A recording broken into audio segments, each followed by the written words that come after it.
on YouTube, or Storm here, coming at you guys with a video today. Apologize for the live description, but my phone's been acting up, so I haven't been able to move videos from my phone over to my laptop like usual. So we're doing more for most of the live discussion. We're going to be live stream, which is a sad because I really do like using Sony Vegas for you guys. But kind of wanted to do a little bit of a discussion video today, and then maybe if you guys have any questions or whatnot, I can answer you guys' questions.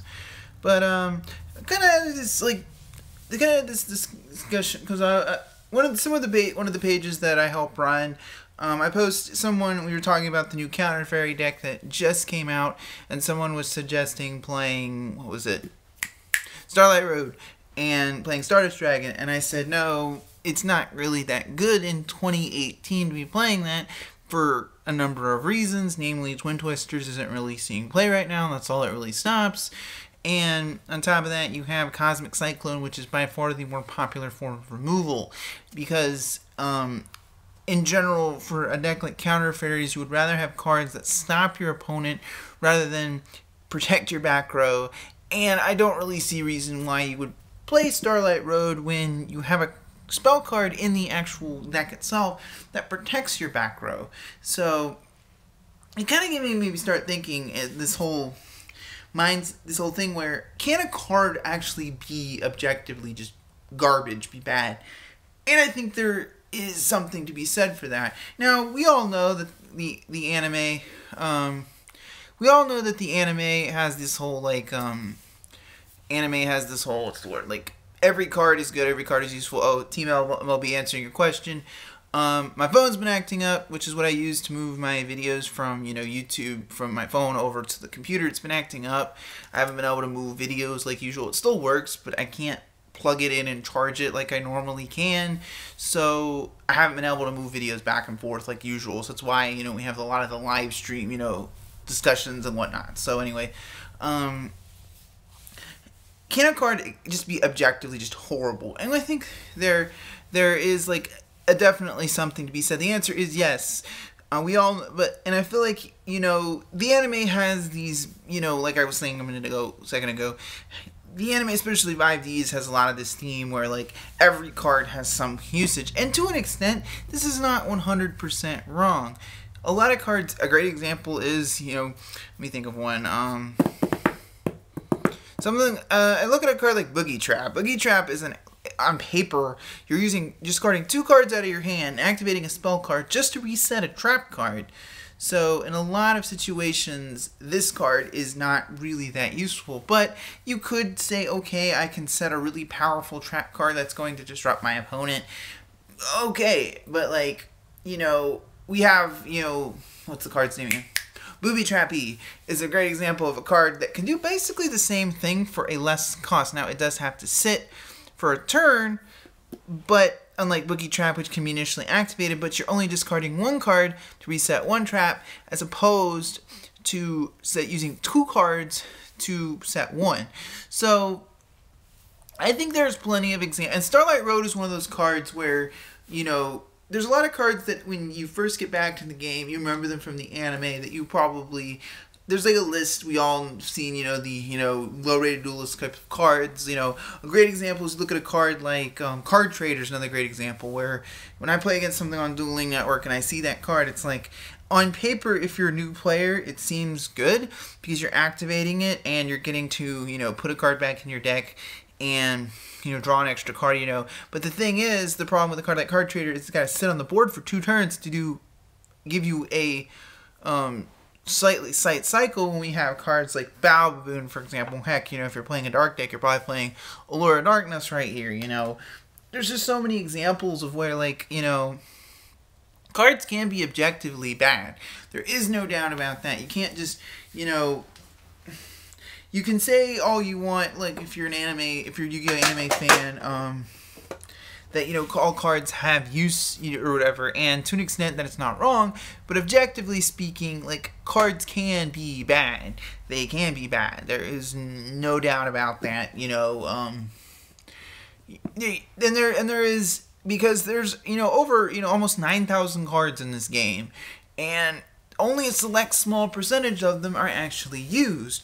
If you think about it, this game has almost 9,000 cards, and you could look at a given, anybody's given deck, and there's such a small percentage of them that are just good.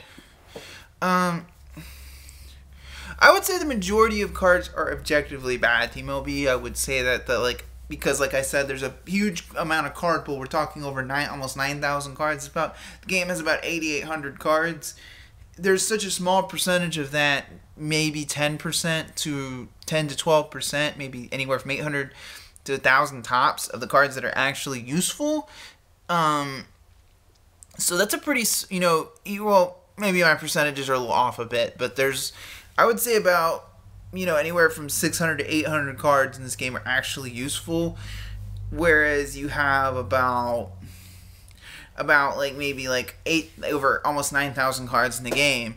So that's how I see it, is that a majority of cards, and the fact is cards can objectively be bad. I feel like that there's, you shouldn't be playing things like swords or revealing.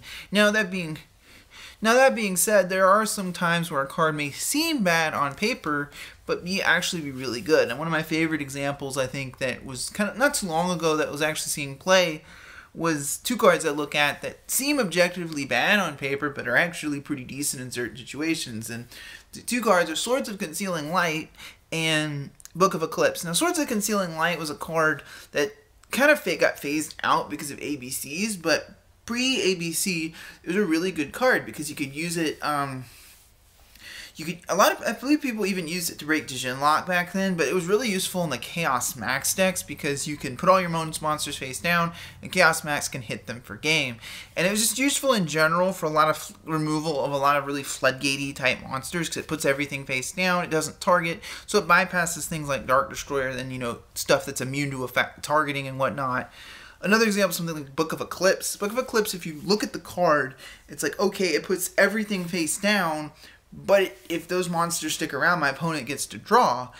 But Book of Eclipse quickly became a really popular card. It was something people played against Necros to turn off the Dijin Lock, and nowadays it's actually a really good card against something like... It's okay against something like Spirals, because obviously Link monsters cannot be in defense mode, but it does... But it does say that Book of Eclipse is a card where it can be very effective in a lot of different scenarios where on paper it's not. And I feel like there's a lot of cards like that don't seem that good, but that can be pretty good in the right scenario. But I do think that that's something I wanted to it's something that kind of needs a broader discussion when I actually have all my stuff working right.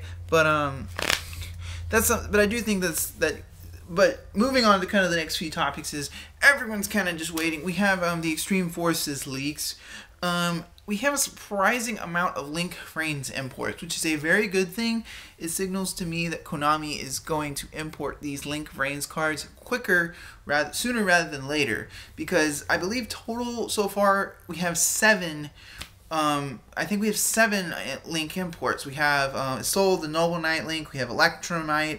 We have the Lightsworn Link, Curios. We have the Gem Knight Link, the Ritual Beast Link, the Zephyr Link, and the Cleafort Link. That is 7 out of 20 of Link Frames imports, and we're only 1 set in after its very recent OCG release. So that tells me that Konami is going to import these cards very, very quickly. I would be shocked if cards like Sharobini, in particular, because it is a TCG exclusive archetype, I do think we will see a lot of these Link Frames cards very soon in core sets. Now, there will be a few, I think, holdouts. Konami, I don't think, is going to immediately give us Needle Fiber and Jasmine next set without, especially in the case of Jasmine, I think we all know that Amaryllis needs to just be placed on the ban list just to eliminate that whole FTK from existing, because I don't think Konami is really going to... Konami doesn't play around on the TCG side with FTKs. If you look at what they did with... Dagusto Emerald is a great example of this, because Gateway of the 6 came up to 1, and there's an FTK with Gateway of the 6, and you just need 1 Dagusto Emerald to pull it off, is what I've been told. So... rather than Konami just pumping Gateway to 1, they took and put Emerald to banned. So Konami and the TCG side don't play around. They don't play around. They will probably ban Amaryllis before the card even releases. But I think this is a really good thing. We are getting the Link Frames cards quickly, sooner rather than later, and that is a good thing. I would be surprised if we'll probably have most, if not all, of the Link Vrains imports by the end of the year. Which is good, because we do have 3 core sets remaining in the year, including Flames of Destruction and the 2 remaining. So that's actually pretty nice that we're getting those cards quicker, sooner rather than later. The rarities don't entirely surprise me. We all knew Electromite was going to be a secret rare. We haven't seen Skull Dread yet. The Link 4, it's more likely going to be a secret rare. We have seen the new Trunade card, a secret rare, and Pendulum Paradox.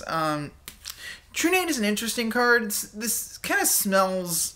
to me, it smells a lot like what happened with DDDs, where Konami releases... And Pendulum Magicians, they release DDDs, then release Zoo immediately after, effectively neutering the deck.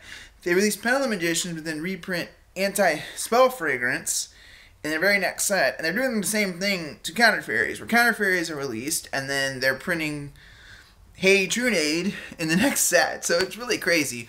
Pendulum Paradox being a secret rare, I was honestly surprised, but I don't think it's a huge issue. If you're playing something like Pendulum Magicians, you're probably not playing it, if at all. You might play just 1 copy. It's a good card to have in the binder, if at all, but I don't think Pendulum Magicians really, quote-unquote, need it. The thing is Electromite, and makes a lot of what Pendulum Paradox does very redundant, I think is the right word. Now, in Mythical Beast, the card is very, very good, but outside of that deck, I do not think it's going to see a lot of play. But it is a very good card, and I think it's neat. Well, the problem with Amazing Pendulum is that it's so restrictive, because you can search it with Duelist Alliance, but the problem is you have to have a card in scale to activate Duelist Alliance, so you can't then activate Amazing Pendulum. As far as Dynamists, they have charge, but again, you won't always have charge, so it's definitely not a bad idea. Depending on how you're building them. I'm not... as far as anything else, the new Vendreads don't seem that great. I was really initially hyped that they're getting a kind of a flower gathering like card, and then their rituals seemed good. Then I realized it wasn't a quick effect, which just boggled my mind that they would create a card that says, okay, you lock your opponent out of X, Y, and Z, but it's only during your turn. So it's like, it's really not going... It doesn't really help the deck. It doesn't forward the plays the deck needs.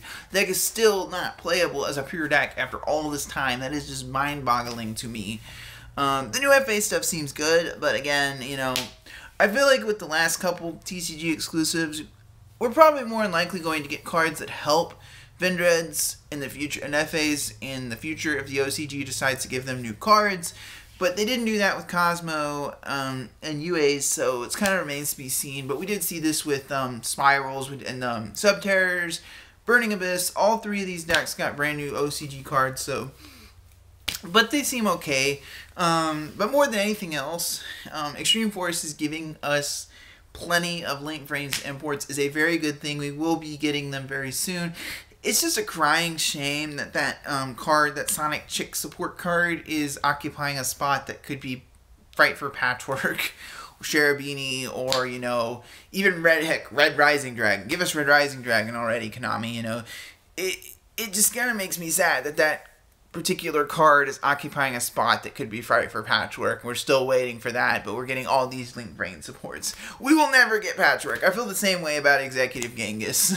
Where some of these cards I don't think Konami is going to ever give us, you know, and we're going to be waiting a long time for it. Same thing goes for Executive Genghis. I feel that way about that card. And I really want to play DDDs, but it's like the deck is nigh on unplayable right now. You know, and I probably would need a Link Kuriboh just to play the deck, but I'm more having fun with this and with Magicians and Spirals anyways, so it's not like... I love DDDs, but I'm going to wait for Needle Fiber to dust them off. As far as me, what I've been doing, I've actually been going to locals the last few weekends, kind of getting ready for a regional that's coming in February. I'm hoping to be going to Dallas for the Fort Worth Regional in a few next month. Hoping to be playing Spirals, not really sure because ban list is happening. I really would love to play this deck. But the biggest problem with Pendulum Magicians as a whole is that, or every other deck, is that anytime Spiral Resort is placed on the board, then most decks just can't really deal with it. If you don't answer Spiral Resort immediately, every deck is just put into this predicament to where they cannot answer they cannot deal with it because it's kind of funny how like this whole targeting thing kind of moved in a circle to where targeting's bad, targeting's everywhere, so you run anti-targeting. So it's kind of like I feel like we've gone a full circle to where one card just giving a deck blanket targeting protection basically just makes it tier 0, and I can't justify playing anything but spirals. And the sad part is I hate the mirror match. Like, legitimately, I love spirals. Spirals are a fun deck. I really enjoy them. But the mirror match is so unfun to play that it makes me really not want to take the deck to an event. And that makes me really sad because, you look at, Magician mirrors. They're fun because there's a lot of interaction and back and forth, and wavering eyes is a thing. Zoom mirrors, good, and the better player tends to win. But with spiral mirrors, not so much. They're just not fun. And I really wish they were because I enjoy the deck. I really like the deck, but the mirror is not fun. But I've gone to locals last couple weeks. Let me find it. It's in somewhere. Here you are. No, you're in here. Where you at? There you are. Pulled this bad boy out of my OTS pack. 2 trips ago. But I took spirals the last couple trips. What did I lose? I went 3-1 the first trip, losing to like a kind of like zombie sworn deck. Like I droned and he literally had nothing. One of the cards I had to put on top of the deck was grass because all the cards he had were. And he maxed me both games. It happens. Maxi is a thing, and sometimes you lose to Maxi. But I won all my other matchups. What did I play against that trip? I'm trying to remember now. Dark Magician. I played a mirror match, and I played a Kaiju Invoked. Boral Load is actually really good against the Kaiju Invoked because being able to take Kaijus to protect your board is really good. Boral Load is a card I haven't really made all that much in testing, but it's really good. And there's a lot of scenarios where the card actually comes up a lot, and I really do like it. What else? So I played a Spiral, and it was a really fun trip because I did pull this bad boy. Actually, this OTS pack has been pretty good at our locals. Like, people have been pulling ultimates left and right as opposed to older OTS packs. So I think it's been pretty good. This OTS has been pretty nice. Second trip, I went 3-1 again. I played 2 Paleo Frogs. First one I won 2-0. The second one, he took a game on me because he boral loaded my double helix when I had a fully armed and, what was that? He had a fully armed and a big red equipped to it, and there was just nothing I could do. Typically when I go second, because with the way my build deck is built, I'm playing Utility Wire and fully armed in the main, and not every Spiral build plays both of those cards. But Utility Wire typically is something that comes out when I go second, and Fully Armed typically comes out when I go first. And I like both cards. I think Utility Wire is really good for just absolutely solidifying your turn 1 boards, and Fully Armed is one of the few ways you can absolutely break an opponent's board. Especially against a deck like ABCs or any deck that's like really graveyard dependent, like Burning Abyss, which I actually did take a loss to. That was my only loss at the second trip. I lost to Burning Abyss because I bricked one game. Like, I think I opened, what was it? Ash, Ghost Ogre, Terraforming, something else, like a double summon, and a, God, what was the other card? Rescue. And then I top deck a second Rescue as my draw, going second. Like, I literally could not make plays. It made me very, very sad. And I think it took game 3 on me. I think I took game 2. And then I actually played Magic Bullets, which I never played against the deck. It's kind of a fun deck to play against.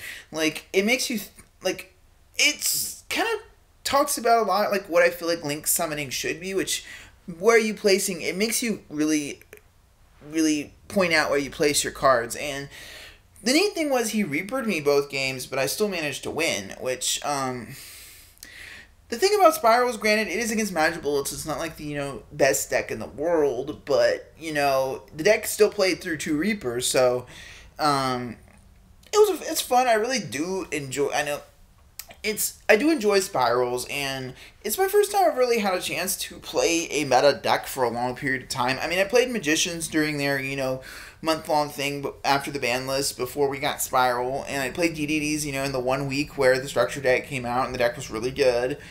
But I never really have had an extended period of time to play a top-tier deck, and I'm really do enjoying it.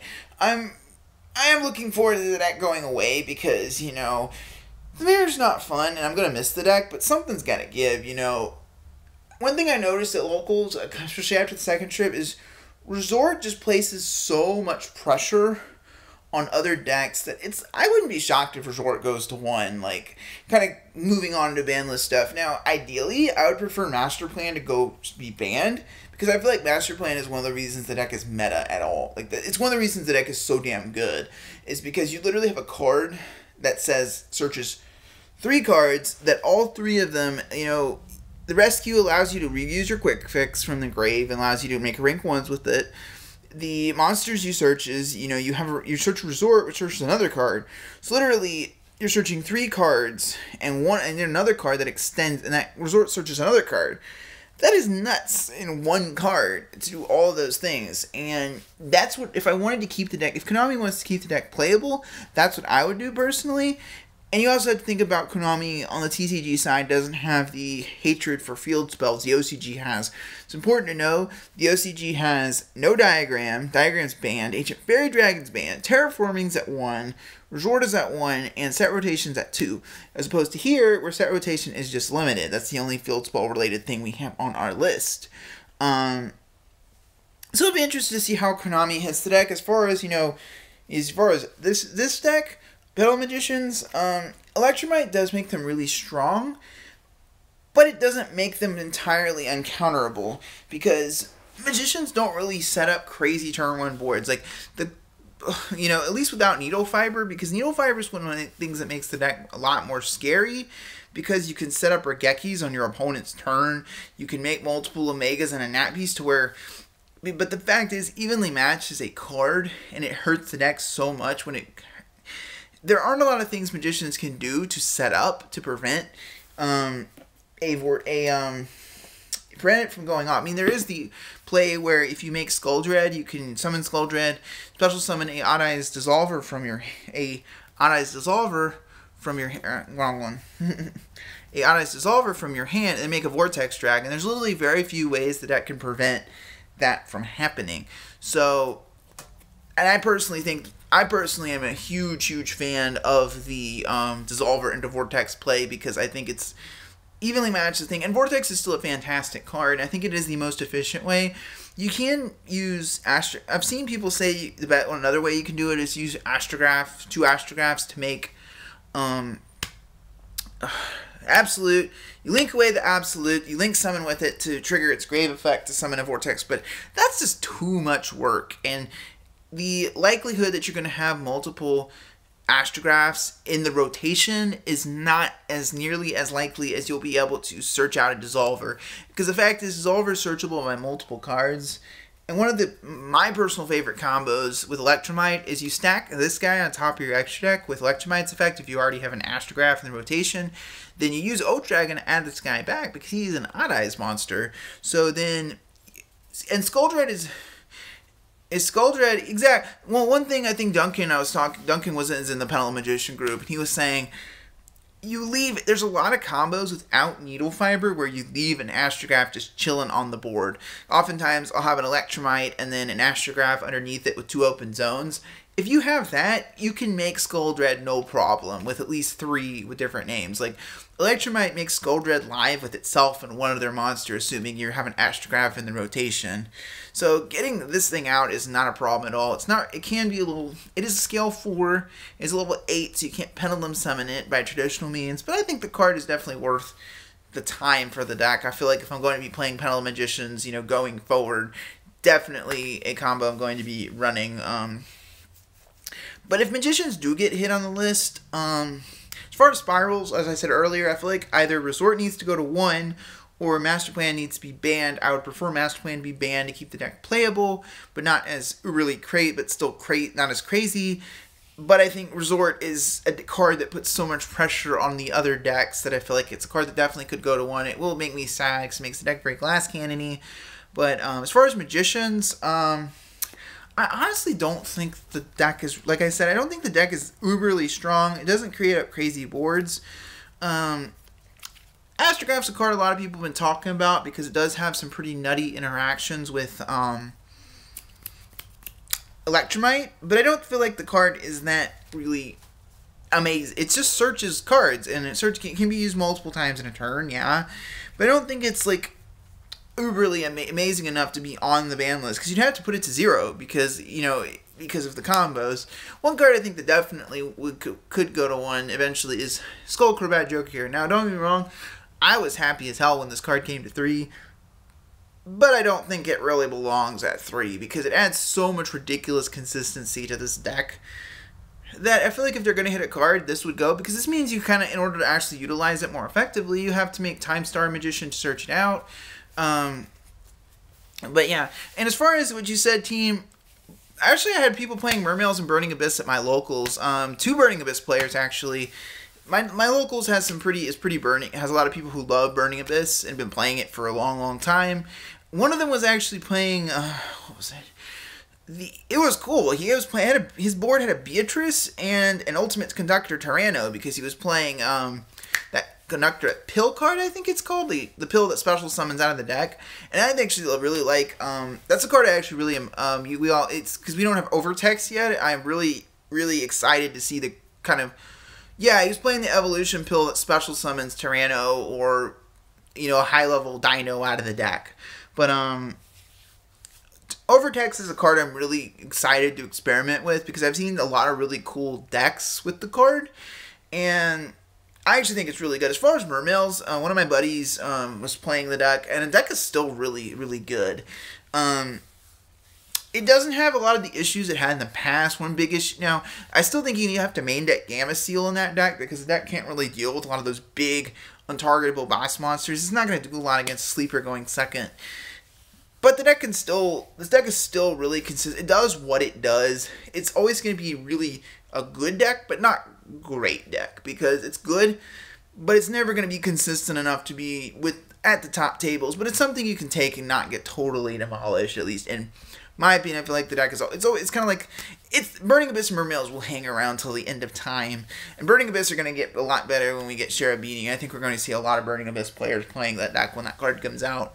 But as far as the ban list, I really don't think we need a lot of, you know, uberly crazy tames. I don't think honestly, I don't feel like I don't feel like Max C here is a ban worthy card. I know I'm kind of outside the norm on this, but I feel like Max C is at its happy place where it is right now, because I can attest to this. Being at 2, you were still seeing it too goddamn much. So Konami's thinking putting it to 1 was that, okay, you're putting it at 1 because you don't see it every goddamn game. Because that's the whole thing. I remember Drew's DPYGO said something about Dimensional Barrier. We don't want to get barriered every fucking turn. That's the same thing with Max C here. We don't want to get Max C'd every fucking turn. That's the same thing, I think, with putting it from 2 to 1. At 1, it's fine. It's perfect. It's a little luck-sacky, yeah. It's where it is, and I feel like it's on its happy place. But I don't feel like hand traps outside of Droll and Lockbird are really a problem. If you look at Trickstars, I feel like that deck is fine the way it is.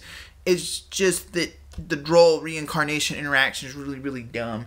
If they did hit the deck, Droll and Lockbird would go to 0, because I feel like, and in general, I don't feel like that card is really well designed in my opinion, because I don't like how it's literally just completely shuts down strategies for an entire turn. You know, most decks can't function with only 1 search. So, if I were to hit the deck, if I were to hit Trickstars, I would put Droll to 0 instead of putting, I would put Droll Knockbird to 0 rather than putting Reincarnation. And in the case of Droll, I do think I would agree with that. The Droll was designed in an era. It's kind of like how I view Anti-Spell Fragrance. Anti-Spell Fragrance was designed at a different time. Now it's a lot better than it was back then. And it's only going to continue to get better. And I feel like Droll moving into the main deck is saying that the format, Droll only really moves into the main deck when the format is a little out of control. We saw this during Spellbook and Dragon Ruler format. We saw this during Fusion Sub-Zoo. As long as Droll's in the side in most decks rather than the main, I think we're at where Yu-Gi-Oh needs to be, at least in my opinion. But I honestly don't think the format is like. I just think that the Yu-Gi-Oh is not really doesn't really need a crazy ban list to change everything. So that's how I kind of see it. For your ask, I'm competitive Yu-Gi-Oh, used to play Yu-Gi-Oh. Is it worth getting during this meta? It depends on whether you like, I mean, I say it's good at least to learn the game, but you have to keep in mind that this particular format is kind of like, it has really one good deck, and like, it's not as like triangle, you know, as previous formats. What I would say is just wait till the ban list and see what gets hit. Because I feel like everything that's not Spiral is, because Spiral Resort is a card, everything that's not Spiral is not. I would personally say if you really want to get back into Yu-Gi-Oh, get a cheap deck like play something, pick up something like ABCs that's relatively cheap and easy to play, and kind of wait until we get something like ABC. Pick up something that's cheap and easy to play, and we are getting the Klee Link monster in the next set, so just play something like that, for example, and just wait until to invest further in the game. I don't suggest you buy Ash Blossoms or any of those, you know, expensive staples right now. Just pick up something cheap and easy to play for now, because the Klee Link is coming out next set, and that's a really, really good card for ABCs. I'm actually excited for the Rich. Looking at all the links we are getting, besides Electromite, which obviously, you know, I'm super excited for, I'm actually kind of wanting to get a hold of the, two I'm wanting to also get is the Ritual Beast link, because I have a Ritual Beast core that I've been sitting on, and the card is really good. Funny you mentioned Shaddoll, I actually had this really nutty, this really fun Dino Shaddoll deck. It sounds awful, but there's a card coming out in the next set called Overtext Kotals or something. It's basically a level 7 Dino that's whenever it's sent to the graveyard by a card effect, it searches a Evolution Pill card from your deck. And the Evolution Pill card that we got in Battles of Legend allows you to special summon a big Dino from the deck, like Overtext, but also Tyranno. So one of the cool combos you can do with Shaddoll Fusion is you can send, you're going to get where I'm going here. Overtext is a dark attribute, so you send Overtext and a Shaddoll monster to summon Winda. Overtext triggers, adding that pill to your hand, activate the pill, special summon whichever Dino you feel like is relevant for the situation. You can summon a Tyranno, which is basically like a quick effect kind of Book of Eclipse just for your opponent, or you can summon an Overtext, which negates spell cards. And it's really, I've seen the deck, I haven't like played the deck, but it's pretty fun, and you know, and it's relative, it's not uberly consistent, but it's pretty neat. And it's like, with Construct Man, you aren't really going to play Shaddolls, you know, by themselves. And that's one of the things that makes me sad about that card being banned, is that Shaddolls aren't playable in and of themselves. You have to have other engines to make them function, but you mentioned Shaddolls, so like, it's a pretty neat little card. But as far as that's my advice to you if you want to get back into the game. I'm probably going to have that Dino Shaddoll deck uploaded in a few days. So anyway, guys, about comes the end of the video day. Let me know what you guys think of some topics I've covered today. Anyway, guys, as always, I thank you guys for watching. This is Orstorm signing out.